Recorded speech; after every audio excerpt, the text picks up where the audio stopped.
furnace blows cold air, and your air conditioner doesn't. The water seems to go everywhere you don't want it to, and your kitchen and bath haven't been remodeled since the 50s. Well, welcome to the Home Improvement Hour with Dick Ray, the Master Plumber. Kansas City has depended on Dick Ray and Shawnee Mission Plumbing, Heating, and Cooling to solve heating, cooling, plumbing, and remodeling problems for over 50 years. All you need to do is call 576-7798. And now the Master Plumber with a degree in mechanical engineering is here to help. Here's the potentate of pipes, the Earl of Electricity, the Emperor of Air, the Imperial Poobah of Plumbing, the Grand Toileteer, the Master Plumber, Dick Ray. Hey, good morning. Nice day out there, sun shining. We got more of this nice warm weather. Friday, I was working outside. It was about 65 degrees, I think. I don't know. It doesn't seem right for February somehow. Probably, at this rate, I'll be working on air conditioners at the end of the month or the beginning of March. Oh, man, I'm not complaining, mind you. I like it. I was having breakfast this morning. A lot of times on Sunday mornings, I go into the local restaurant in Lewisburg and have breakfast. There's a whole table full of us that sit there, and I think part of it seems like every weekend, one of the things that happens almost every week is they give me a hard time about something. I haven't understood that. Never have understood that. I'm a transplant in Lewisburg, and most of the guys I'm having breakfast with have lived there their whole lives, so maybe that's it. I don't know. But this morning, the general consensus of opinion was that I was crazy because I'm getting ready to go to Alaska pretty quick here, and that I think they really think that there's a good chance I'm going to die in Alaska.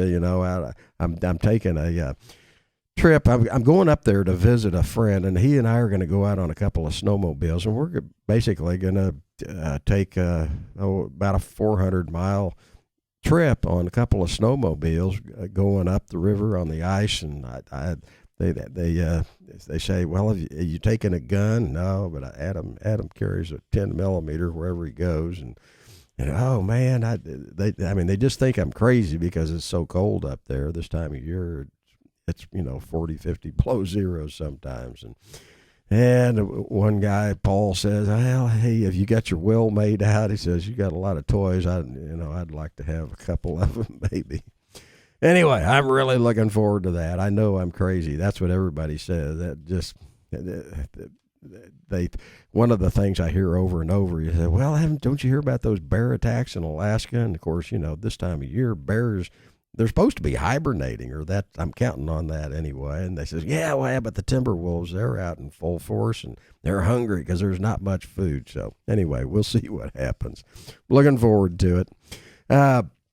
If you haven't heard this show before, we are the Home Improvement Hour. We've been on KMBZ now for, 8 years, I think, or close to that. And we talk about the things around your house, hopefully give out some good, useful information that will help you in a couple of ways. I know that a lot of people that listen to this show are do-it-yourselfers, and so they listen to the show because they know that I'm not shy about giving out information. If you're a do-it-yourselfer and you're working on something that you don't do every day for a living, but which I do every day for a living, because after all, that's what we talk about on this show mostly, I'll be glad to help you out with whatever your project is. So I know there's a lot of do-it-yourselfers listen to the show. I think also there's a lot of people that listen just to try and find out what's the latest and greatest coming down the road. Maybe they live in an older home and, built maybe 15, 20 years ago, and they realize that there are a lot of new things that have come down the pike since they built their home,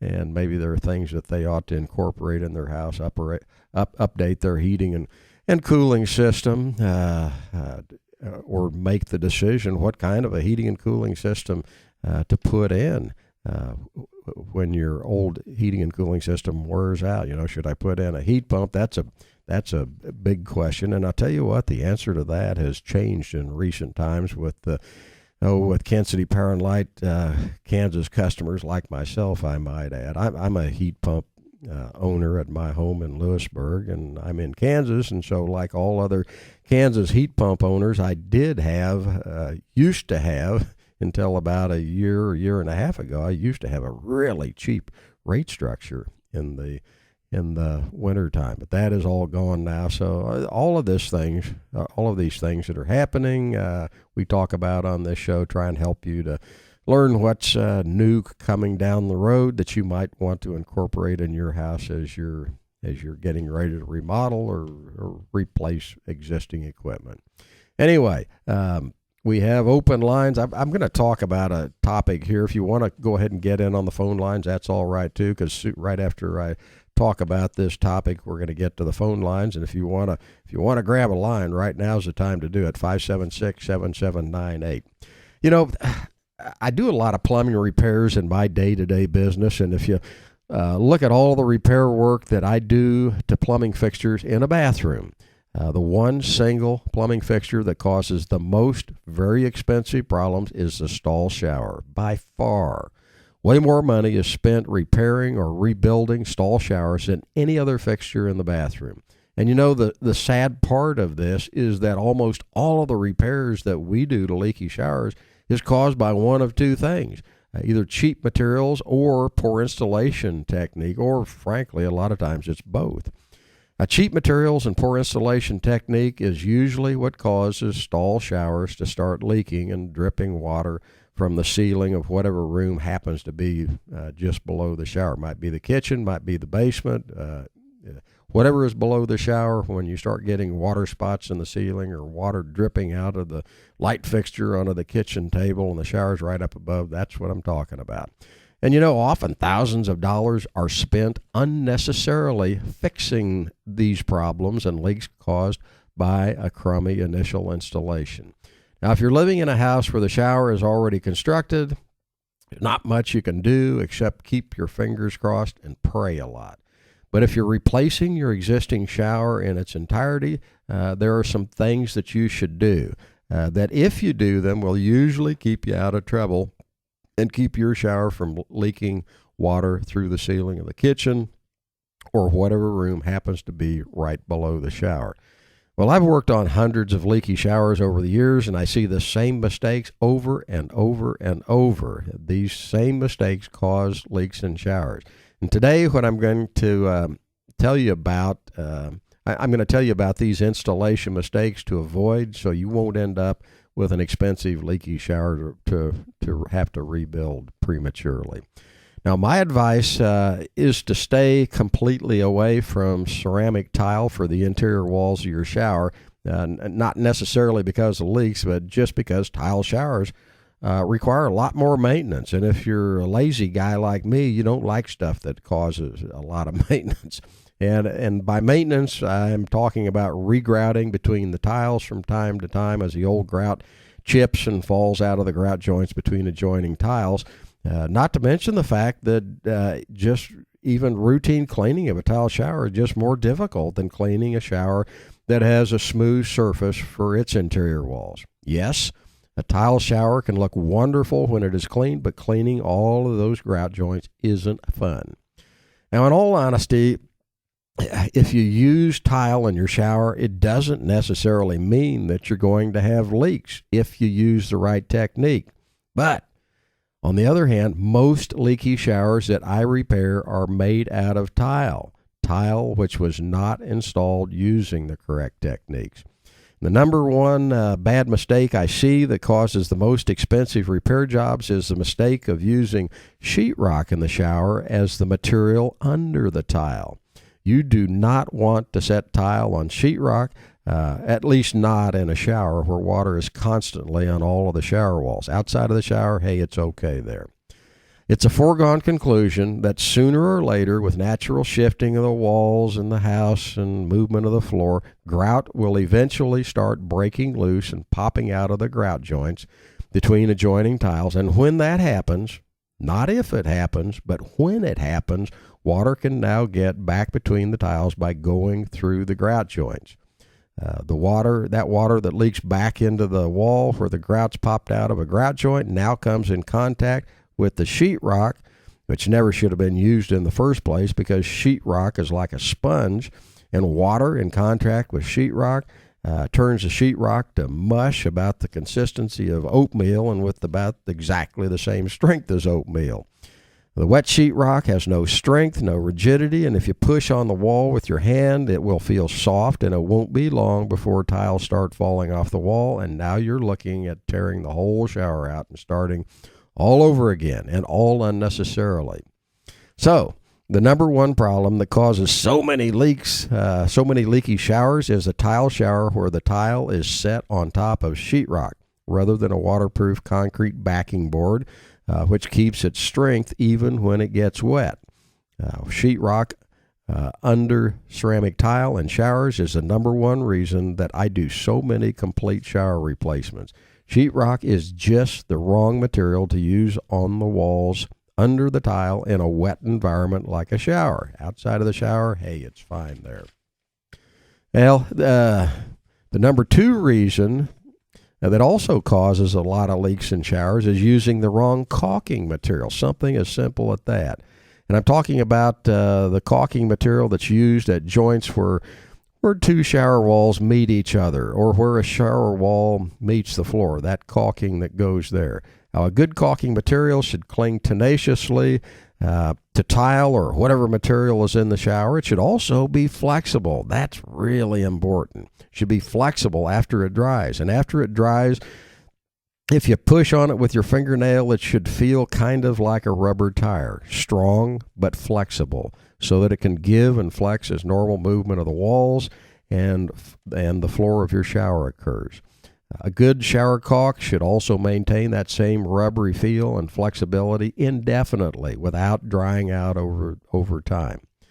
You know, most of the bad caulk joints I see in a shower have used a material which is dried out and cracked, or which has just lost its grip on the tile or whatever the shower is made out of, just due to age, and that should not happen with a good caulk. Well, I've tried a lot of caulks over the years, and the one that I always use in showers is a Dow Corning number 786 is what it is. It's a Dow Corning number 786 silicone caulk, and I would not at this point even consider using another material. And by the way, another nice feature about the 786 caulk is that it is mildew resistant, which is it's nice in a damp location like a shower. Well, anyway, those are the two biggies to avoid in a shower. Number one, sheetrock under tile, and number two, a bad caulking product. Those two items cause 90% of all the leaks in showers, and really, I shouldn't be saying this because it makes me a lot of money when I go in and rebuild the shower or recaulk it or whatever. So I should keep all this a secret, but I'm not going to. Anyway, that's about it. The phone lines are all lit up, so don't call now because they're all lit up. Wait till somebody gets off here. If you have any questions about showers or shower installation techniques or caulking materials, you can give us a call after we get an open line here. Or, of course, if you have questions really about anything else, give us a holler. Or maybe you have a question about something else mechanical in your home, your furnace, your air conditioner, your plumbing, or maybe you got a do-it-yourself project you'd like to have a little bit of help with. We'll be glad to talk about all of that stuff, too. Keep in mind, of course, that I know you're going to find this hard to believe, but I am not a professional radio announcer. You already had that figured out, right? Anyway, I do the things that we talk about on this show every day for a living, and that would include fixing and replacing broken air conditioners and furnaces and heat pumps and plumbing repairs, as well as complete kitchen and bath remodeling also. So if I can pass on any information to you that'll help, I'm more than glad to do it. All you got to do is, well, at this point, wait for an open line and then give us a call. The number is 576-7798. We're going to take a short break, and we'll be right back to the phones. Thanks for watching the kids, Cindy. Do you mind if I pay you in news? Oh, wow. Layers of information and talk? Of course you can pay me in news. I wish I could get paid in news for putting out fires. Nobody ever pays me in news. Proud to be Kansas City's FM news and talk station. News Radio 98.1 FM. KMBZ. This is Dick Ray, the master plumber at Shawnee Mission Plumbing, Heating, and Cooling. Low humidity in your home means dry, itchy skin. It also means a dry environment where bacteria and viruses thrive. It means you get sick more often. For over 40 years, I've sold only April Air humidifiers because they're the best. Always have been.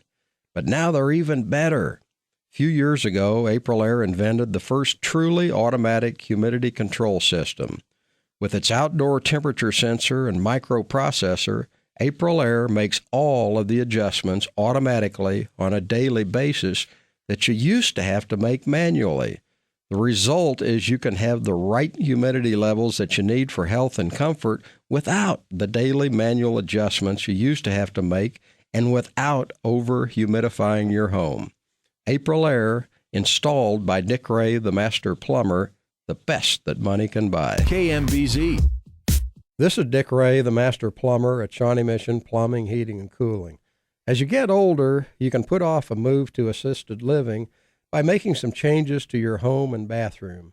In my large Kohler registered plumbing fixture showroom, I've devoted an entire section to products you may need in your bathroom to avoid having to move to an assisted living facility.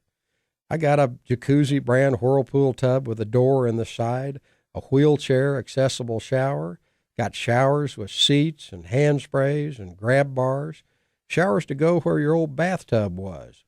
We've got taller comfort height toilets, a bidet conversion toilet seats, and all this stuff and more is on display in my showroom. Not to mention good advice from people who've been doing this kind of work for years and are good at it. Kohler fixtures and faucets installed by Dick Ray, the master plumber, the best that money can buy. Your voice, your vote. Complete coverage of the race for the White House. You'll get it in one place. Kansas City's Morning News with EJ and Ellen. News Radio 98.1 FM. KMBZ. And we're back. Nice day out there. I'm going to go find something to do outside when I get off this show here. We're going to jump right on the phones. All the lines are lit up, and we will start with Dennis. Hi, Dennis. What can we do for you? Hi, Dick. Hi. I was considering building a house this summer, and it's all electric, and, I don't have access to gas there. And I was curious, I know I'd do the heat pump, of course, but probably not the ground source because it's just too much upfront money. Yeah, it's a bunch. But what I was kind of curious about, you get price on a 13 SEER, and then you go up to 16, jumps quite a bit. And I was curious, if say my electric bill's $100 with a 13, what would it be with a 16? Is there any kind of a... if you got a calculator, I don't have one with me, or I'd do this calculation for me. But here's what it is. If you went from let's say, you said $100. I'm not going to use 100. I'm going to say if your electric bill was you're talking about going from a 13 to a 16. Right. So I'm going to talk about an electric bill that would be $160 with a 13 SEER heat pump. Okay. With a 16 SEER heat pump, the electric bill would go down to $130. You see what we're doing there? Yeah. Okay. And so the ratio, the electric bills, and we're talking about cooling when we're talking about SEER rating. With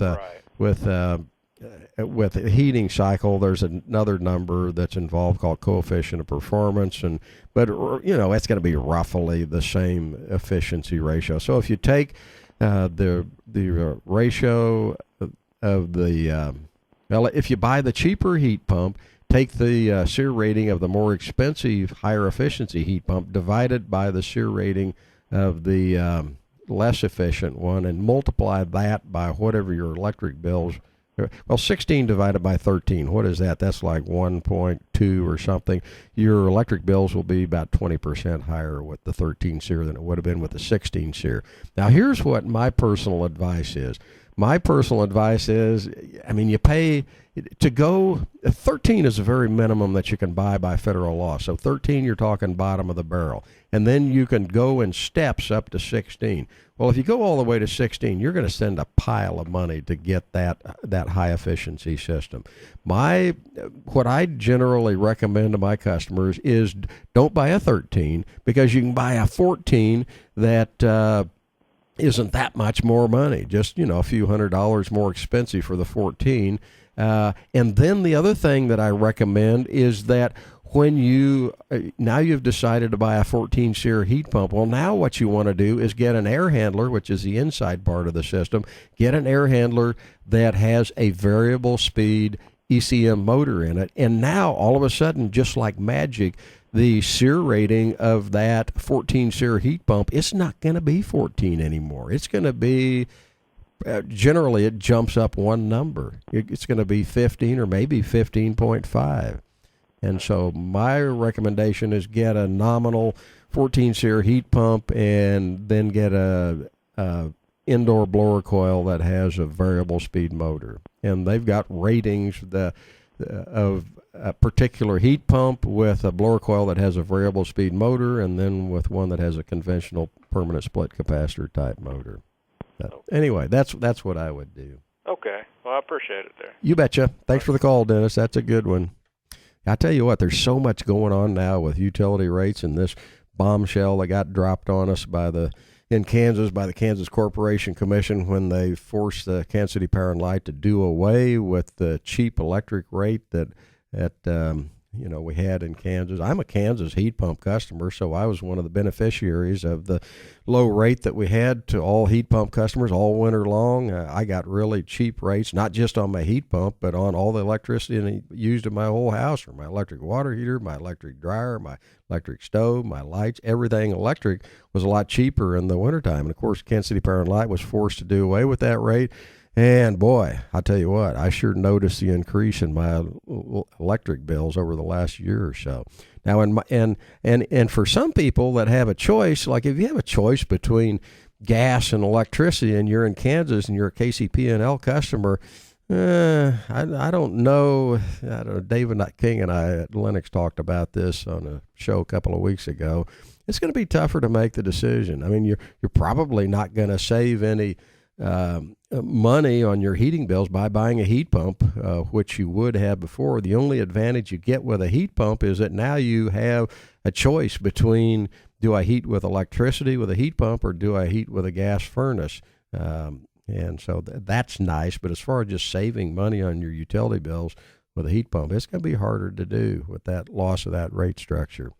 And so anyway, if you're all electric like Dennis, our last caller, of course, a heat pump is a no-brainer then. It's not like you have a choice between electricity and gas, and if you don't put in a heat pump, you're going to pay 2 or 3 times as much for heating your house if you just use straight resistance heat. And, of course, that's a no-brainer choice. Anyway, that opens the line if you'd like to join us, 576-7798, and we've got Larry on the line. Hi, Larry. What can I do for you? Hi. I've just moved back into a house I used to live in. The house is 8 years old. It was built new.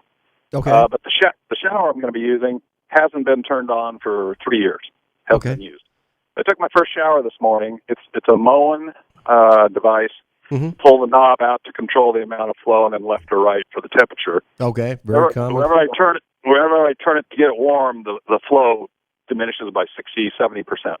Okay, that's probably a very easy thing to cure. It's either real easy or could be a son of a gun, but it's probably real easy to fix. That that faucet has a Moen cartridge in it, and it's a cartridge that's been used for 30 or 40 years, and probably all you have to do is shut off the water to the house, take the handle off the faucet, and buy a new cartridge for it. And with the new cartridge will come instructions on how to get the old cartridge out. Probably all you have to do is take the cartridge out and put a new cartridge in, and that'll take care of it. Now, if that doesn't take care of it, then it can be tougher. But I tell you what, I'm not even going to go into that part of it, because probably the new cartridge is going to fix it. If you put a new cartridge in it and that doesn't fix it, then give me a holler back and I'll tell you what to do next. Well, for a living, I deliver babies. I'm not too good on other kinds of plumbing, though. Okay. About how much would a cartridge cost? Oh, golly. I think the cartridge is $40 or $50, something like that. And a plumber to install it. If you were to install it. $140, something like that. Including the cartridge? No, plus the cartridge. Okay. Well, I might fiddle with it, but you may be hearing from me soon. Okie dokie. Yeah, you keep delivering those babies. And okay. I've figured out a long time ago that whatever it is that you do, whether you deliver babies or you're a brain surgeon or a plumber, whatever you do is easy for you. And I have no doubt in my mind that brain surgery is probably easy for a brain surgeon. but other things aren't. Well, my business, I figure the lady's doing most of the work anyway. Yeah. If they aren't, they sure say they are. Okay, thanks. I better watch that one. Thanks for calling.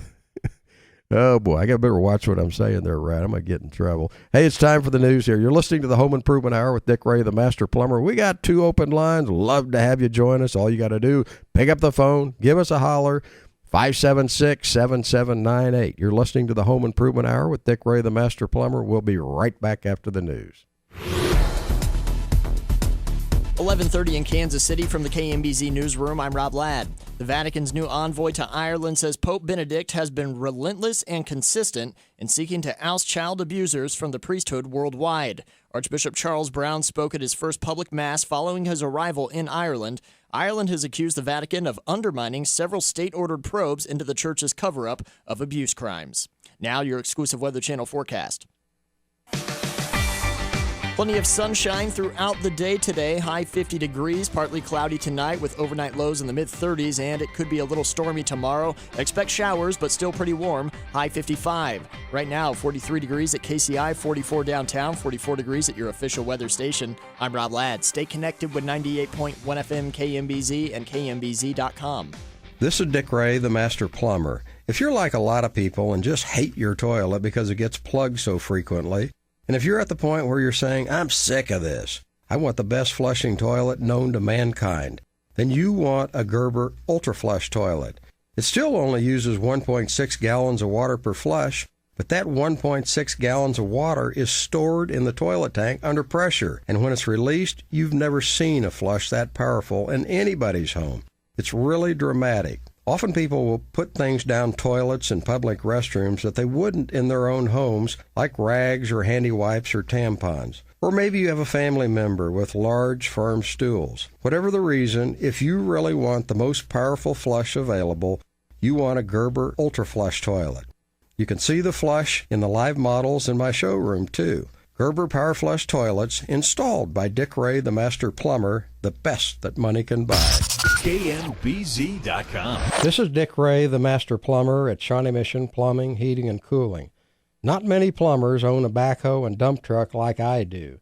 Means they either don't dig up and repair underground plumbing lines at all, or if they do, they have to hire a subcontractor to do the work. And that means more expense and a slower reaction time. I own my own Case 580 backhoe, so I can react quickly in emergencies without having to hire a subcontractor who's not really a plumber. So if your sewer needs repaired or your underground water line replaced or an underground gas line or fire line needs repaired in a hurry, call me. I specialize in that kind of work, and I have the sewer camera and pipe locators needed to make the job go more quickly and efficiently.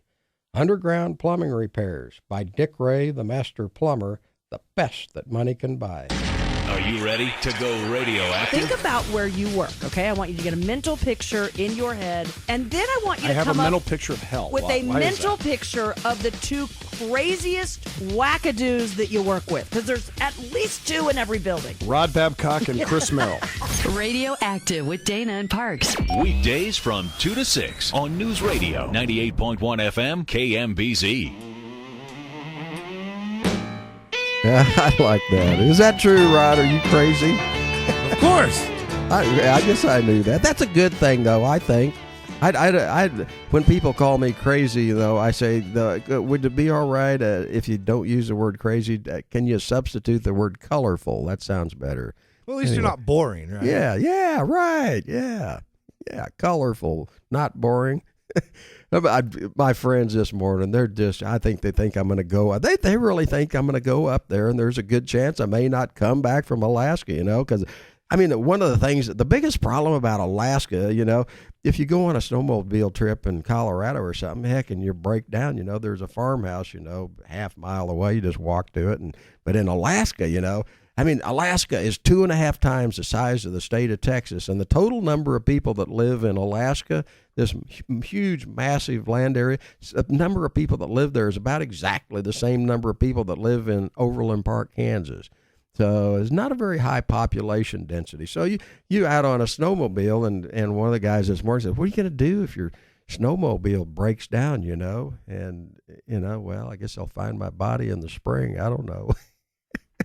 And then I told this story. One of the things that makes Alaska so appealing to me, and I don't know if you've read any of the Jack London short stories, but Jack London wrote short stories that I read when I was a kid, and there's stories about the Yukon territories in Canada and Alaska and the gold miners up there during that time period. And I remember one story in particular, and I keep thinking of this. It isn't going to happen. But there was a guy back in the gold rush days, and he was up in Alaska or in the Yukon territories. And the name of this story is called To Build a Fire. And this guy, he's 50 below zero, and he's going along, and he's on foot, or maybe he's got a dog. I don't know. But anyway, he is crossing a creek or something, and the ice breaks, and he is completely submerged in water, and it's 50 below zero, and he knows that his number one job is to get a fire built, and if he doesn't get a fire built, he's going to die right then and there.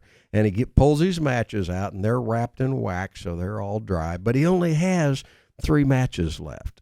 And so this whole story is about him trying to get the fire going, and he gets first match and unsuccessful, and doesn't get the fire going. So he gets a second match, and he gets that match going, but he still can't get the fire going. And then he's got one more match left, and he gets everything just right, and he gets the fire going, and he's putting on bigger and bigger sticks, and now it's a pretty good fire, and he knows that his life is saved now. And then there's a big branch right up above the fire that's loaded down with snow, and that branch decides to unload all of its snow right on this fire that he finally got going, and that's the end of the story. He knows he's dead now. They're going to find his body in the spring. So I keep thinking about that story and say, God, I hope that doesn't happen to me. And so I'm going to take 6 matches when I go. Oh, I'm really looking forward to it. And I'm going to shut up now, and we will talk to Jerry. Hi, Jerry. What are we going to do for you? How are you today? I'm great. We currently have an electric cooktop and a drop-in electric oven. Yes. And my wife was wanting to go to gas. Okay. And I was thinking, I guess one alternative is to go just to a gas cooktop and leave the electric oven. Are they replaceable like that? I mean, is there enough clearance for a gas cooktop to drop in above an electric oven, or? I can't claim to be an expert on the appliances themselves. We do a lot of work where people are doing just exactly what you're describing. Now, the first thing to do is go out and talk to people that sell appliances to find out just exactly what is available. And that part of the topic I can't help you out with, but my inclination is that there's probably something out there where you can just remove the old equipment and put in exactly the same thing. We do this job all the time, and then the job becomes, hey, I've got electricity here for the old electric equipment, but I don't have gas. And so the answer to that is you're going to have to get gas run to the kitchen. Usually in most houses, the basement is right below the kitchen, and if it's an unfinished basement, that makes it easier yet. Keep in mind that you're probably, in order to get enough gas flow to the new cooktop and range, you're probably going to have to tie into the main gas line. You're not going to be able to tie into a branch that went to the log lighter or the gas dryer or something like that. And so that means you're probably going to originate this new gas line in the location of the furnace and water heater. And so you have to figure out, how can I get a gas pipe from the furnace and water heater area across the basement ceiling and then come up through the floor right underneath the area where the cooktop and range is going to be. In an unfinished basement, easy job.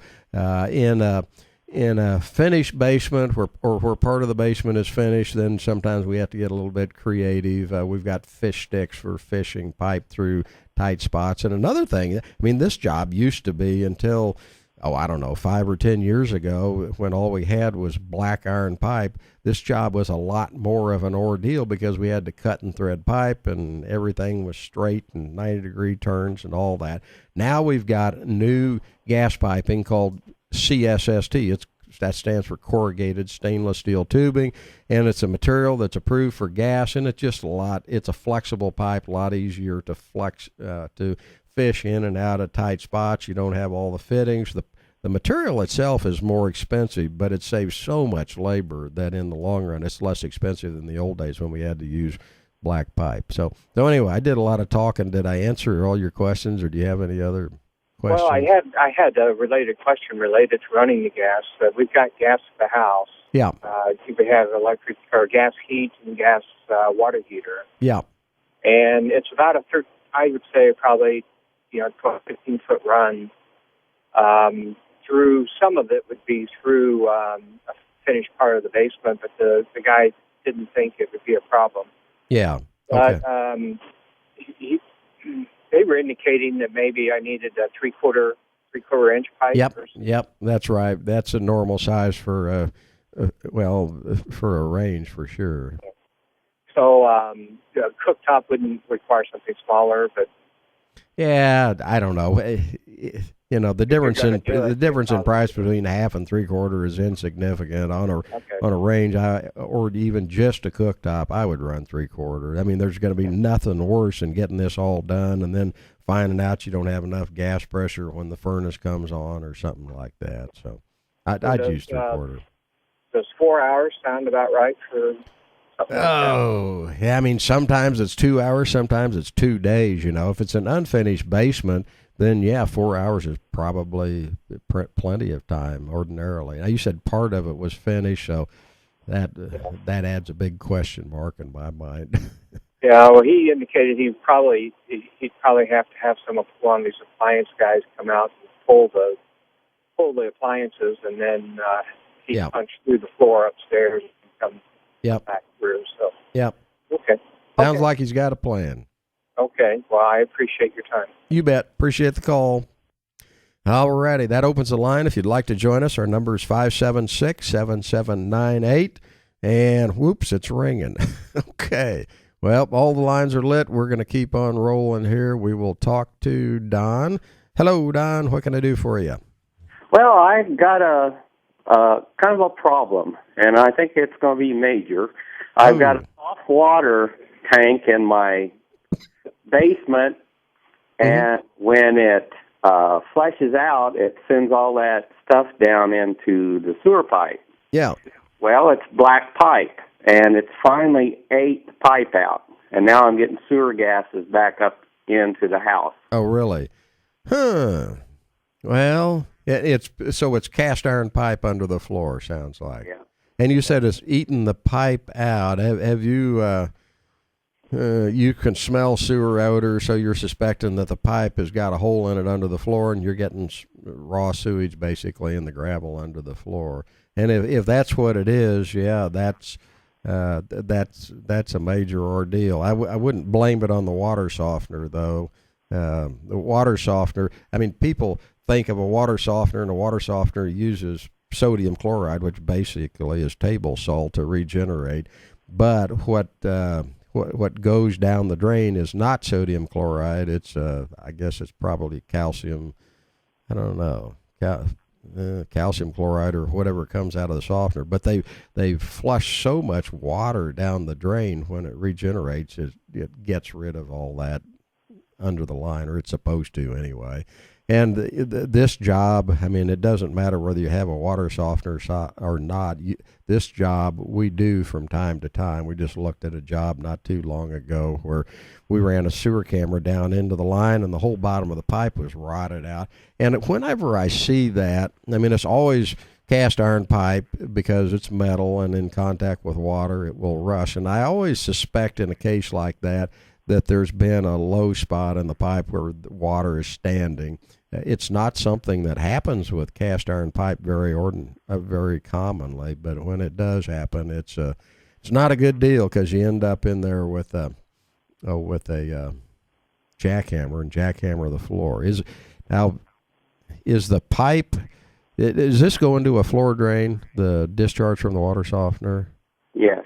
Okay. And is there a hole in the trap that you can see in the bottom of the floor drain, or what do you know about it? Well, it's so bad that the trap is even rotted out. Oh, really? Okay. Yeah, I could give you a joke, but my wife probably wouldn't like it. Okay. They may not like it at the radio station either. I used her bra to stick down into the pipe, and gas smell from coming up through. But so it's a multi-purpose bra, huh? Yeah, there you go. Well, I mean, the only way to approach a job like that is get in there with a jackhammer, and what you're hoping is that it's just the trap in the floor drain, and if it is, it won't be too bad of a job. You just jackhammer around the floor drain, remove the old cast iron floor drain. You can, if the pipe that it's attached to is in good shape, which is what you're hoping, then you breathe a sigh of relief and you go get a 2-inch PVC trap and hook it onto the old cast iron pipe with a Fernco coupling, and that's not too bad of a job.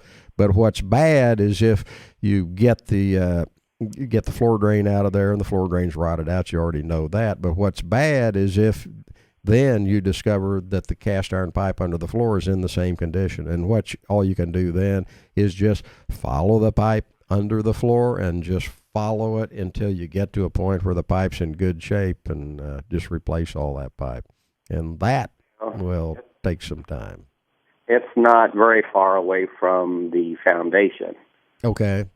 So hopefully it quits right there, but I just have a feeling it's not going to. Yeah, Murphy's Law said whatever is the worst possible thing that can happen, that'll be what it is at your house, huh? Well, yeah. Hopefully not. Some kind of a bladder or something you can put in there, like some of these, they do some of these sewer pipes and stuff where you could put in there that would alleviate the problem. But I don't think there's anything. The sewer departments use that out in the sewer mains, out between two manholes, but I've never heard of any process like that for inside of a house. The only way I know of is the old-fashioned way with a jackhammer and get down there and get some exercise. And well, that'll work for me, I guess. Okay, we'll give you some good exercise. How about that? Look at the positive side. Well, thank you for the info. You didn't give me the right stuff, but I figured that. Yeah, sometimes I don't tell people what they want to hear.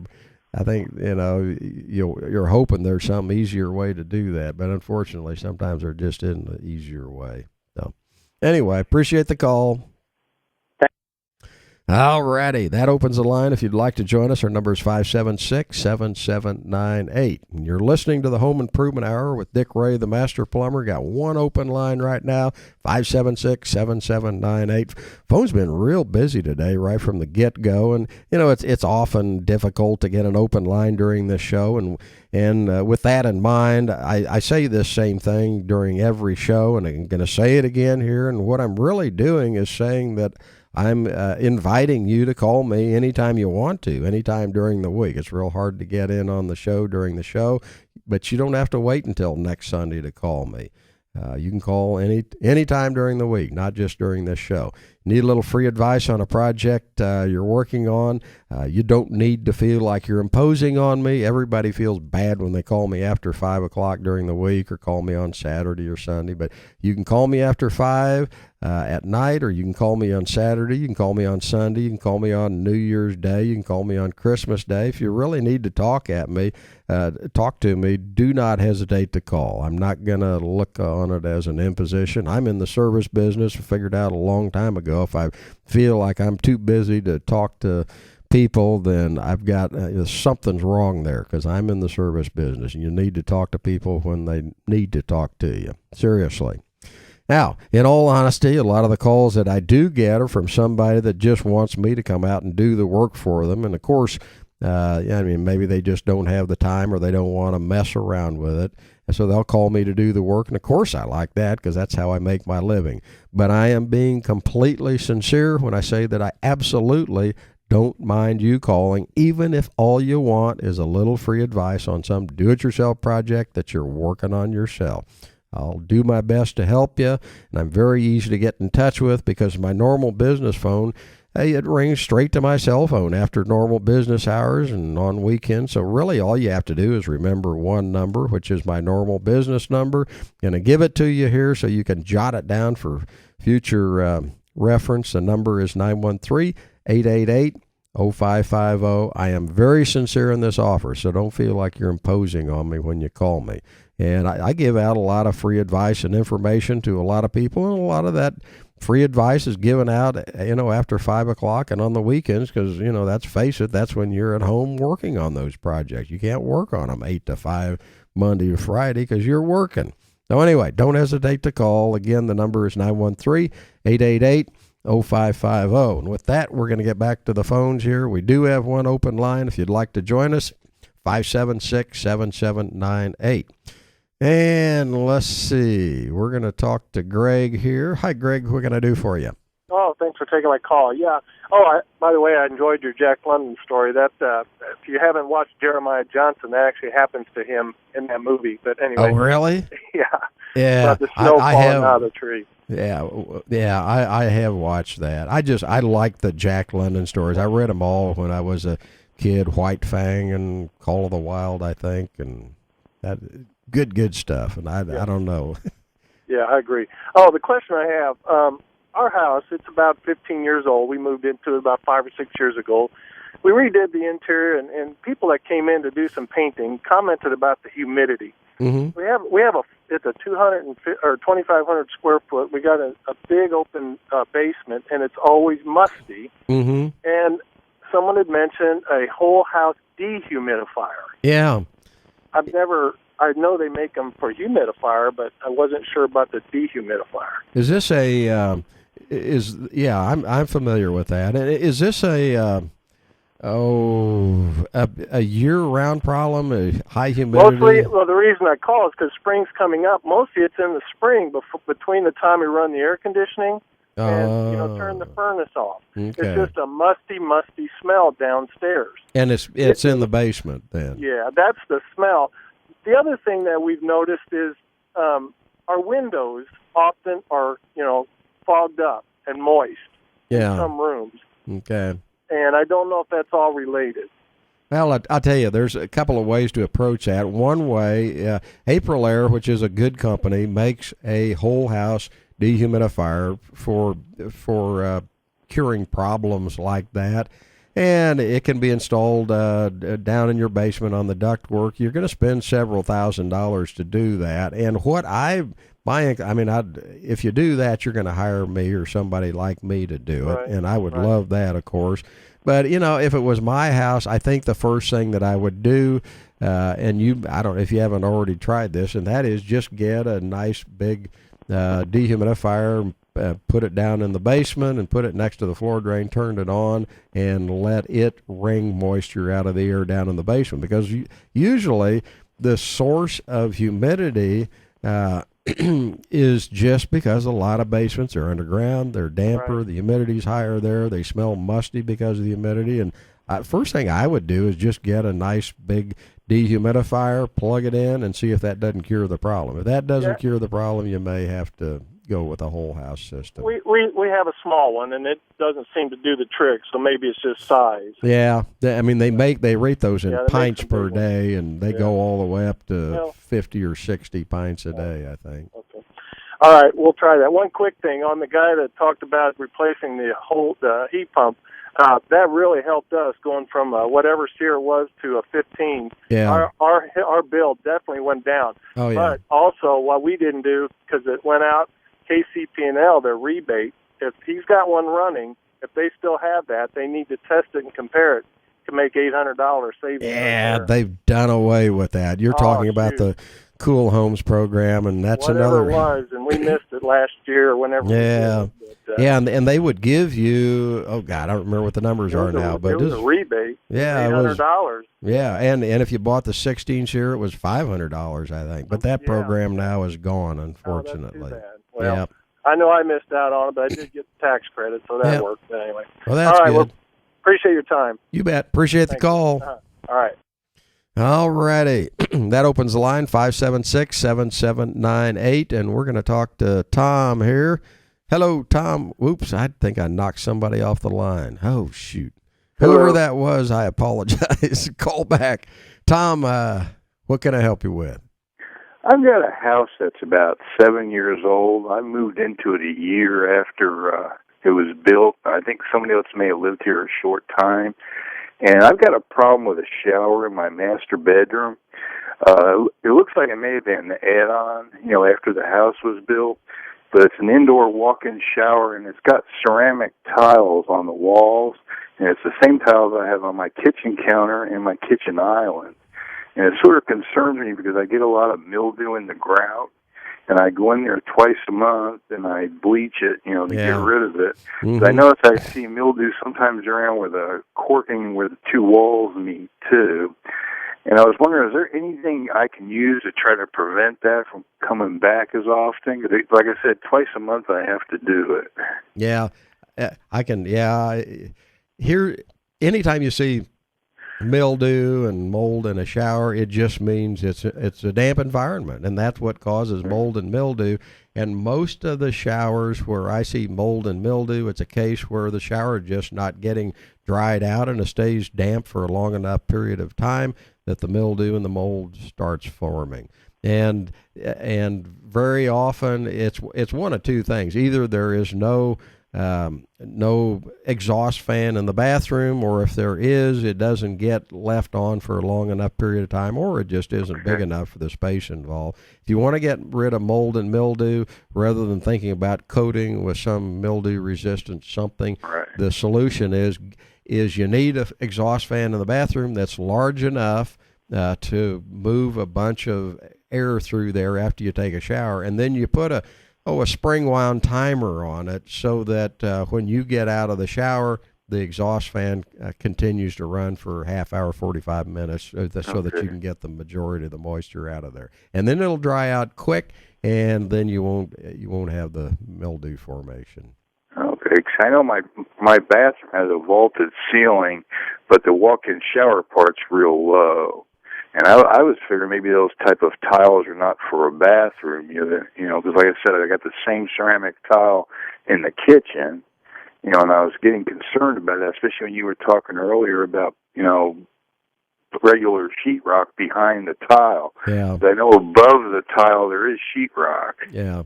Well, one thing that can cause a problem, and if this is what it is, a fan is not going to cure the problem.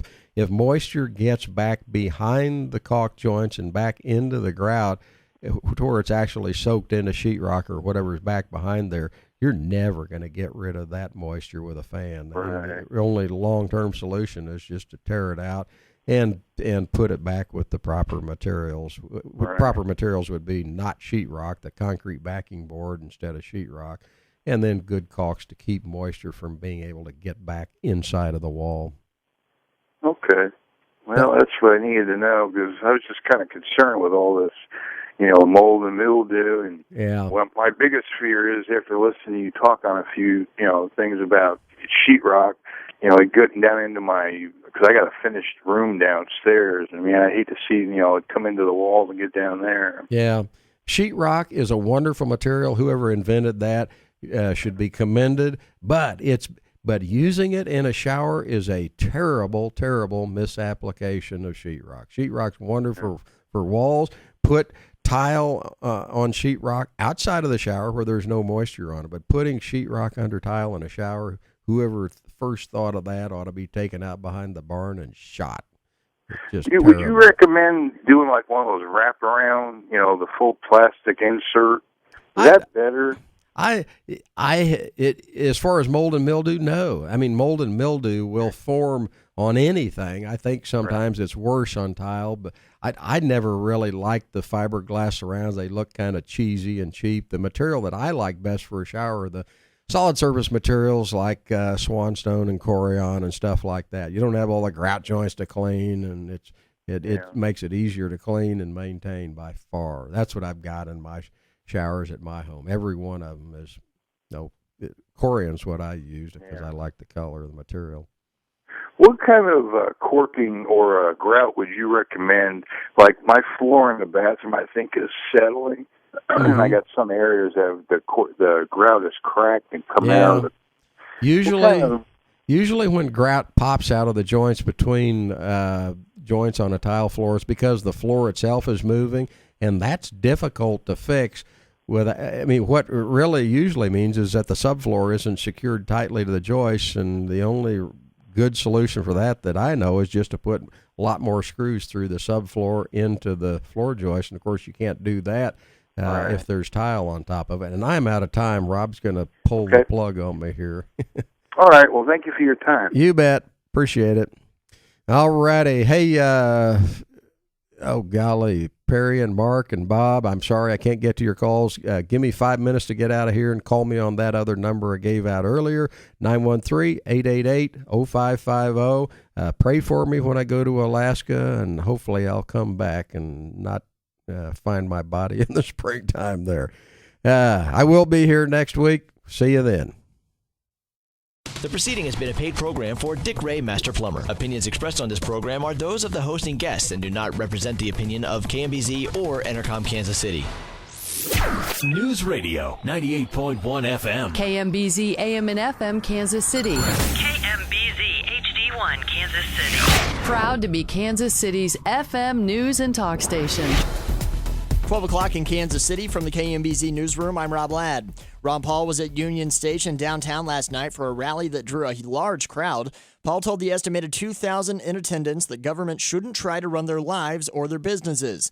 He said the debate in Washington right now over birth control isn't something the government should be discussing. The government just shouldn't be involved in, passing out medical care and then having all these rules and regulations and can you give birth control pills, can't you? Paul says what the government should focus on is the Constitution. He called for a repeal of the Patriot Act and a balancing of the federal budget. A minister who wrote a book titled I Loved Kansas and lobbied for years against loosening restrictions on alcohol and gambling has died. The Reverend Richard Taylor's daughter says the 87-year-old died in Andover on Friday. Funeral services are scheduled for Tuesday at the United Methodist Church in Enterprise. Iran has made a move that could send gas prices even higher, ABC's Lara Satrakian reports from Dubai. Iran cut oil shipments to France and the UK, a punishment to Europe for approving tighter sanctions. As of July 1st, Europe will ban all Iranian oil imports from its shores. That cuts Iran's cash flow and could impact the overall market. The price of oil has spiked in response to the standoff over Iran's nuclear program. That's led to record gas prices in the U.S. for this time of year. Prices are expected to spike further if tensions escalate into a military conflict. Lara Satrakian, ABC News, Dubai. Nature photographers are flocking to Yosemite National Park in California, hoping to catch a glimpse of something that happens only in mid-February. When the setting sun hits the Horsetail Waterfall at just the right angle, it makes it appear as if lava is flowing over the top. The spectacle only lasts for about 2 minutes, and it will only occur until February 24th, when the sun's angle changes.